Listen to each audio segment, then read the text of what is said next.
We're about to hear 10 pupils across 3 age categories. But before we get started, let's meet some very influential people. I'm joined by Dara O'Brien, David O'Doherty, and also Siobhan McSweeney as well. Dara, on the world of Twitter and generally in the world, you're seen as the, I'll say father, not grandfather, of spreading the world of hurling worldwide. Why is it so important to you? So I've decided to go for a wee explore, and because this is Sensory Kids, I wanted to find out about one of the actual sensory rooms. Some of the equipment here is directly funded by children in need, and I have found Max and Max's mummy. Hello, Max and Max's mummy. Hello. Do you mind if I take a beanbag? Let me take a beanbag if I can. How do I do this? Oh, that's a good one. It's called Fry in the Ointment, okay? Now, this is where Stephen Fry gets massages across the globe, right?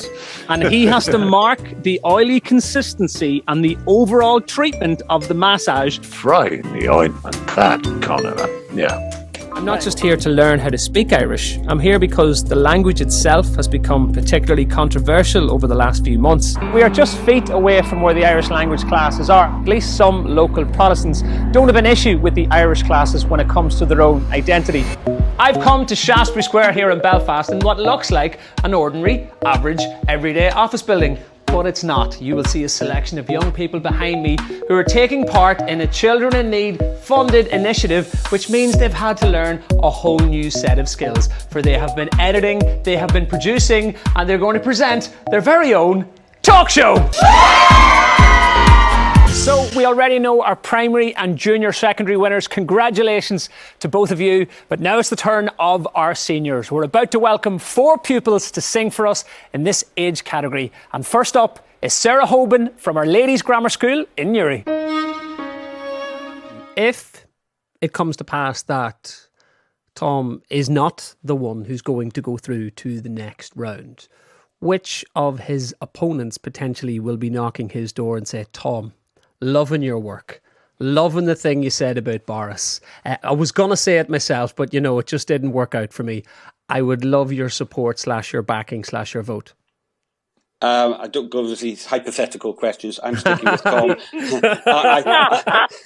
Okay, Anne Widdicombe, I'm delighted to be able to put exactly the same question to you because your laugh alone led me to believe you have a very stern opinion on this. Yes, well, in John's position, I wouldn't have answered that one either because I think it might have got him into an awful lot of trouble with the candidates. Being a dad has changed me for the better. I know that's a cliched thing for people to say, but it genuinely has. My son was born in the middle of lockdown. The day when we came home, I'll never forget that moment. It was the most mind-blowingly weird, spectacular, scary, but brilliant thing. In our midst, as you know tonight, we have our very own walking, talking smash hit in the form of Jamie Lee O'Donnell, star of one of the year's biggest shows, of course, Derry Girls.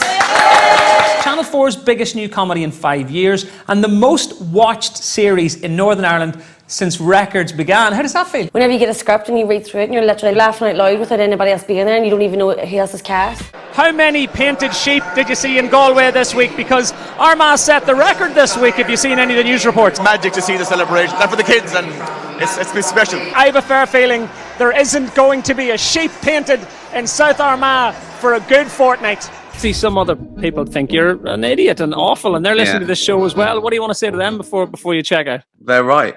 Well done. Well spotted. Don't tell the others.